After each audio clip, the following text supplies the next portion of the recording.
மா என்னமாச்சு? என்ன சத்தது? உன் தங்கச்சி அழுதுகிட்டே போய் கதவை சாத்திக்கிட்டாடா. என்னது? கதவு சாத்திக்கிட்டாளா? தங்கச்சி என்ன எதுவும் பேச மாட்டா? கதவை வச்சிட வேண்டியதுதான்.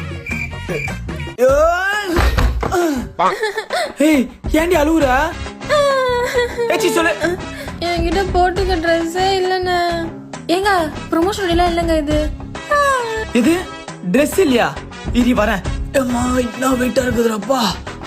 இது போன வாரம் எடுத்தது, இது முந்தா நேத்து எடுத்தது, இது நேத்து சாயந்தரம் எடுத்தது. ஏண்டி இவ்வளவு ட்ரெஸ் எல்லாம் வச்சிருக்க? இதுல இன்னொரு ட்ரெஸ் வேணுமா உனக்கு? இதெல்லாம் பழைய ட்ரெஸ், எனக்கு புது ட்ரெஸ் தான் வேணும். உன்னெல்லாம் திருத்தவே முடியாதுடி. என் தங்கச்சியை பாருங்க எவ்வளவு ட்ரெஸ் வச்சிருக்கா. இதுல இன்னும் நிறைய ட்ரெஸ் வேணுமா? ஆமா உங்க வீட்டுல எப்படி? உங்க ட்ரெஸ்ஸை விட உங்க தங்கச்சி ட்ரெஸ் அதிகமா இருக்குமா? அப்படி அதிகமா இருந்தா கமெண்ட்ல எஸ்ன்னு சொல்லுங்க, இல்லனா நோன்னு சொல்லுங்க.